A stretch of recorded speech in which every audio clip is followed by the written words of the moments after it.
Kaya mga kalyado, tuloy-tuloy na tayo sa ating talakayan sa patok na negosyo. Sabi nga natin kanina mula sa Pizza Freeks Incorporated, ang mag-asawang si Rick at Mary Jane St. John. Magandang umaga. Good morning. Hi, hello. Magandang umaga po. Ayan, so si Mary Jane at si Rick. Okay, so ang inyong negosyo ay Pizza Freaks. Anong taon inumpisahan ito?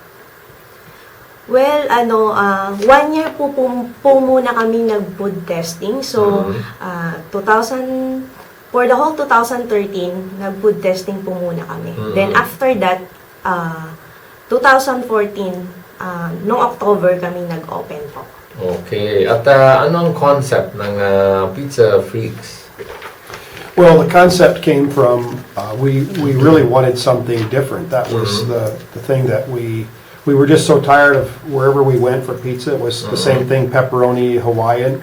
So we came up with 64 different flavors. And the concept for Pizza Freaks is exactly that. We offer a wide variety of different flavors along with whole wheat pizza crust. So yes, at para dun sa mga ngayon lamang nagbukas ng kanilang mga radyo, no? For those who just turned on their radios, ang mga bisita po natin mag-asawa, no? Isang Rick is an American, right? yes. Ayun. So, isa pong Amerikano. At of course, si Mary Jane, kababayan natin. In fact, kababayan ko nga siya. Taga-Aklan pala siya, no? So, ngayon, meron silang ibang business naman. Kasi before, ang na pag-usapan natin before, tungkol sa mag-asawa na ito ay travel agency. So, ngayon, ito ay another business nila sa Pilipinas. Okay. So, marami silang flavors na ino-offer. Ngayon, magkano yung starting capital for Pizza Freaks? Well, around 800,000. I would say at this point it's closer to 1 million. Since we started, a lot of things have increased in price, equipment-wise, but around 1 million pesos. At kay Mary Jane, ilan ang empleyado nyo ngayon? Ngayon po, 4 na po ang empleyado ko. Okay, so 4 ang inyong empleyado. At ano ba yung mga challenge ninyo sa business na to dahil maraming pizza companies? Yeah, we don't really have competition from other pizza companies. Our pizza is very unique. However, there are some challenges, and I would say one of the challenges is coming up with flavors that are going to appeal to a wide variety of different people. Yes. You want to have some spicy, you want to have vegetarian dishes, you want to have something that appeals to meat lovers, you want to have seafood dishes, things like that. So we've got a little bit of all of that incorporated into Pizza Freaks. Ayun, mga mahilig din sa pizza, ilang listeners natin sa ibang bansa, no? Sila Kuya Homer Duran, si Bergonia, dyan sa US yan, no? Sila Ate Kayan at Mayan, Karen at Mayan Damian, dyan sa Japan. Ang mga Abendan family sa Korea at si Nate Perlo Lago sa Philippines naman to, at si Andrew Dalisay.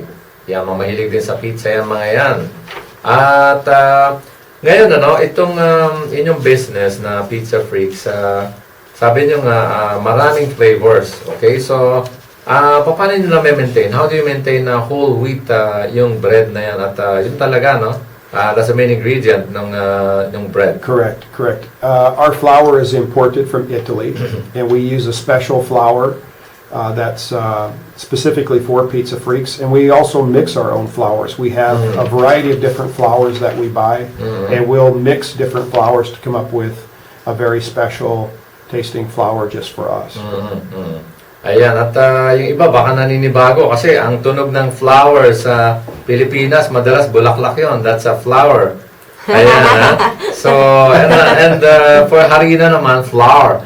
So, pag nabaliktad dyan, when you do the opposite pronunciation, it's the opposite meaning, So, medyo para lang paalala doon sa mga ngayon pa lang na pakinig ng gano'n. Of course, yung mga iba natin kababayan, there's so many call centers in the Philippines. Sanay na rin sa American accent, So, yung sa how do you market yung products ninyo? At di ba, dahil nga maraming companies, although you have so many flavors also. Well, mostly our marketing is done through social media, Instagram, Zomato, Facebook, our website, things like that.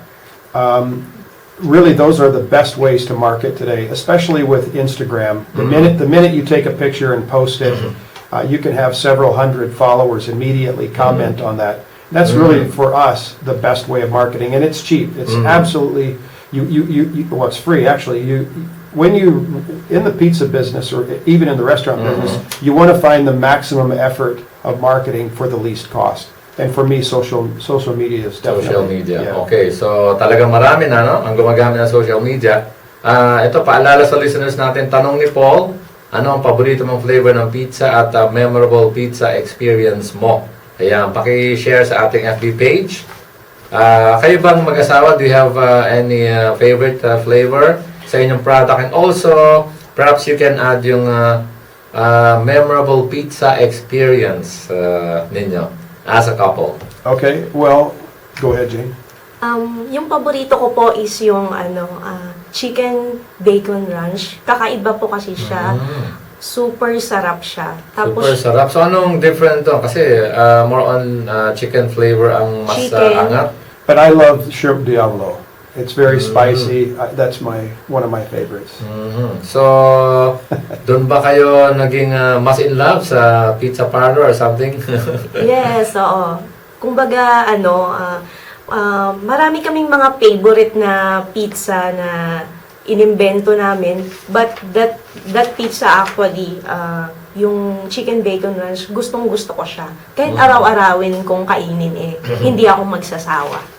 Ayun, okay. So, doon naman sa, doon sa more on the challenges pa rin tayo, no? So, ano pa, ang challenge na encounter ninyo dito sa business aside from the need for social media?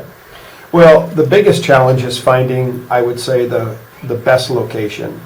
Currently, where Pizza Freaks is located is for us is not really a good location. We're hidden away from the street traffic, and I would suggest to anybody, if you're thinking of a restaurant, find a place that's on the street, that's visible as people walk by. Yes. Yeah. Here in the Philippines, a lot more people walk by your store than actually probably drive. And so you'll be able to get that business if you're on the street. But if you're back tucked away in the corner the way we were, that's really hard to get people back in those areas. Oh, especially ang dami ng flavors, no? You have 64 flavors. Correct. Tapos mas konti ang foot traffic, because of the location. That's why the importance of a very good location. Yes. So, anong plano ninyo? Saan nyo balak pumunta o mag-transfer? Well, what I would like to say to the listeners is this: if you don't have the right location, that's very hard to fix. If there's something with your product that's not right, you can fix the recipes, you can change different things.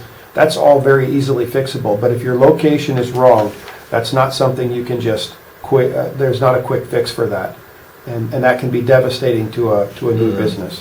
Okay, so ano ang blessings naman, or what makes you happy or joyful sa pizza business? For me, it's I really love making pizza. I really like watching people eat the different flavors, like fig and prosciutto, caramelized onion, fresh pear with blue cheese. I love watching people's reaction. Enjoying the delicious food, and I really I feel good about that. When they walk out of the restaurant, their tummies are full. I enjoy that. What about you, Jane? Ano naman nagpapasaya kay Mary Jane? Sa akin naman po, ganun din po. As in, pag natikman nila yung pizza, talagang, kakaiba to, no? Ganun. Tapos ngayon lang namin natikman ito. Ganun. So, talagang magugustuhan nila at sobrang sarap talaga siya compared sa other pizza. Yun pala, before we go into other aspects ng ating interview, si Rick, I remember nung pinag-uusapan natin yung travel agency, you were into IT, in the States bago kayo magpunta sa Pilipinas. Yes. So paano kayo napunta sa pizza business? Well, when I was a teenager, I went to work for I think I was 16 years old. I went to work for Pizza Hut, and I worked there. My first job was washing dishes, and then I got promoted to making the dough, and then after that I was a pizza topper. And then later on I went to work for the Marriott Hotel. I was a chef there for 5 years. I did all the ice sculptures and garmage work. Then I went to work for the Holiday Inn. I was there for 3 years. I had my own kitchen at Brandywine's restaurant. And then from there I went to Capital City Club, the Radisson, And So marami, no? You have a very good work experience, Yes, ano? And yes. we call it here in the Philippines from the ranks, ano? Yes. So from bottom up, okay? Yeah. So dinaanan mo different positions. And ang tawag namin sa iyo is masipag, hardworking, ano? Na mga yan, kababayan natin. Of course, ito si Mary Jane, hindi naman kayo magkakilala kung di rin siya masipag, eh, no? Well, I love working. I love to work, actually. Jane? Oh, tama. Ako nga rin po ay nagtrabaho din sa isang restaurant nung mga kabataan ko rin. So, dahil may experience din po ako at nasa food testing pa ako nung nagtatrabaho ako sa restaurant, kaya yung combined talent namin nag-workout talaga. Ayun. At very inspiring kasi yan, ano? Yan ang isa sa mga goal natin sa ating program na Entrepreneur Special, to encourage yung mga listener, mga kababayan natin, na mag-put up ng business sa Pilipinas. Okay, so at nakaka-inspire inyong kwento kasi hindi lang, normally kasi pag galing sa ibang bansa, let's say from the States o kung saang bansa yan, and then babalik sa Pilipinas, medyo may funds na, no? Kasi when you convert it into peso, in currency, mas malaki na siya. Pero kayo nag-business pa rin sa Pilipinas and mas marami na kayo natutulungan din, ano? So ngayon, meron kayong 4 employees at saka ang focus nyo rin pala international flavors, ano? Yes, Yes, po. yeah, all international flavors. Yeah. Okay, so siguro let's go to, kasi konti yung time natin, meron ba kayong franchise concept? Yeah, we offer franchising, and the store, the smallest store you can have is between 20 and 30 square meters. That's the minimum, and that's 1 million pesos for that. And we're currently working with individual right now in Mindanao for possible franchise there, and we're working with another individual here in Manila also. So nag-start na kayo, no? You're starting, so yung effort ninyo towards franchising, this year pa lang, no? 2016 Yes. start. Yes, po. Okay, so that's good kasi nag-expand kayo in the Philippines. Yes. Yes. Okay, so nakakatuwa naman. Pero ang base of operation niya dito sa Manila? Yes. One thing I'd like to say about the pizza business is it's not an easy business per se to start, but it's a lot easier than having a full service restaurant. With the pizza business, your items are already pre-cooked, they're already set in pans, so it's just a matter of putting those ingredients together and building something that's delicious. And so from my standpoint, I think this is a perfect business for a lot of individuals who are looking to get into the restaurant business. They don't have a lot of experience. From that standpoint, it's a much simpler business to get into and to operate than if you're going into a full-service restaurant. Ayun. So, magandang yan, reminder sa mga kababayan natin na hindi pa ready mag-put up ng restaurant talaga, no, na the works, ano? So, pwede mag-start sa pizza business, no? Yeah, actually with our franchise, once you do that, everything is done for you. The menu is created, the store, the ovens, absolutely everything, the tables, chairs, the front of the house, the back of the house, everything is all complete. So the minute you go to set your franchise up, the only thing the franchisee has to provide is the labor and the product. So the labor and the product, kasi hindi kasama yun doon sa price, ano? So how about, do you have what you call yung royalty fee? No royalty fee, and renewable after 5 years. So just that initial investment. Correct. Yeah. And then, do you have any warranty or guarantee of financial advice or? Well, I don't think we have any guarantee or warranty. Yeah, but how about the ROI part? No? Do you have what can you say about that? Yung sa part ninyo bilang franchisor. Right. Your ROI is going to be better with a franchise than if you start on your own. For example, if you have no kitchen experience, no restaurant experience, and you go to open your own restaurants, you're going to hit a lot of bumps, and there's a lot of things that are going to come up, challenges that you may not know how to fix those, and it may cost you a lot of money. Okay. With the franchise, we've already figured that out. We've gone through those bumps. We've already paved that and smoothed that out. So once you get the franchise from us, we'll walk you through everything. We'll train you. We'll be with you for the entire time that you need us to be there. And even let's say you've had the franchise for 6 months and you start to have trouble, no problem. We'll come in and we'll help you. Okay. Whatever it takes, we want to be sure that you are successful. Your success is our success. Okay, so that's good to hear, no? Kasi yung iba, no, with that amount, may kasama siyang supplies, ano? Yung monthly supply. So, from day one ng operation, the cost for the expenses will be shouldered, ano? Or even the Yes. cost of the supplies will be shouldered by the franchisee. Correct, yes. Okay, so yung message ninyo dun sa mga, may nagtatanong pala, no? I have sa ating FB page, si Ruben Magtoto. Tinatanong niya yung, do you have a Hawaiian garden flavor? Yes, we have a Hawaiian, it's called Big Island. Okay, so you Hawaiian call pizza. it Big Island Island. Hawaiian pizza. Yeah. Pizza. So, how big is the pizza and then how much is it? Well, it's 10-inch, and I don't know the price off the top of my head. We'll have to look at Okay. But the other thing that I wanted to mention was that with our pizza business, I think the one thing that's really important to say is that we are not like other pizza restaurants. A lot of pizza restaurants used bleached flour or they used bread flour. Since we use whole wheat, it's much more healthy for you. Yes. So How about the oil? Yung ginagamit yun ng oil? no oil. No oil. This is authentic Neapolitan style, so it's flour, salt, water, yeast. That's it. That's the only thing that we put into our dough mixture. No oil, no sugars, nothing like that. So it's really much more healthy for you. Yeah, and some of our ingredients, we use only olive oil. Yeah. For some, no? Yeah. For some flavor. Yes. We don't use any type of oil in the restaurant other than olive oil. How about, may iba pa kayong products aside from pizza? Well, we have Cajun roasted chicken, we have baby back ribs, we have pastas, we have spaghetti, seafood carbonara, we have with linguine, we have fettuccine alfredo, different pastas like that. So, because the way you described yung inyong products, ano, the pizza, the chicken, international or foreign sounding, baka naman yung price niya is international level also, ha? Would you say it's affordable? It's affordable. Our prices are a little bit higher, but the ingredients that we use are organic. For example, our chicken is organically raised. The beef is organically. It's Australian beef. Also, our vegetables are from Tagaytay, the farms there. So we try to use the best products, and so that's going to cost a little bit more.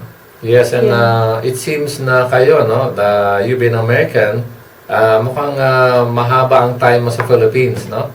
How many years have you been here in the Philippines? 13 since 2003. Yes, it's 13 years old. And then you're just vacationing sa US, ano?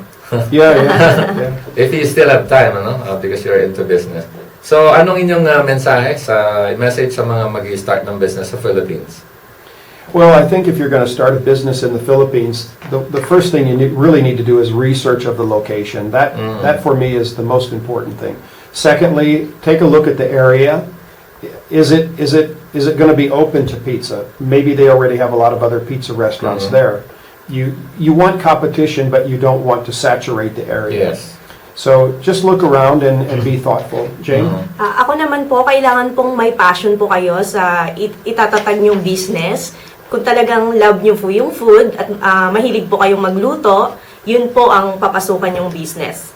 Okay, so One more thing. We also teach people how to make pizza. So if you want to start your own pizza restaurant and you don't know how to create the dough and you don't know how to do the toppings and the proper portions and stuff, come see Pizza Freaks and we'll teach you. We have a 3-day course for 10,000 pesos, and within that year, if you need to come back, again, if we need to go out and help you at your store, we'll do that. Okay, so pwede nang magsimula, no, sa pizza business. We're the training. only restaurant I think in the Philippines that will teach how to make pizza dough and the toppings and things like that. At syempre, 3-day course yun. 3-day course, 10,000 pesos. Yes. So contact information? You can go to pizzafreaks.com, 0927-510-3661. Yeah, or you can email us at info@pizzafreaks.com if Yep. you have inquiries. Yep. Okay, so FB page, Pizza Facebook, Freaks. it's Pizza Freaks Inc., INC, Pizza Freaks Inc. Instagram is Pizza Freaks, and that's it. Mhm, Our website, yes. yeah. And of course, pwede nang tingnan no, sa ating page, ano, sa Entrepreneur Special, 702 DZS, Entrepreneur Special page sa FB. Makikita niyo yung pictures namin at saka ilang contact info. Muli, maraming salamat sa Pizza Freaks Incorporated, sa mag-asawang Rick and Mary Jane St. John. Salamat din po. Salamat. Thank you. Yes, salamat at God bless. Thank you. Yes. God bless.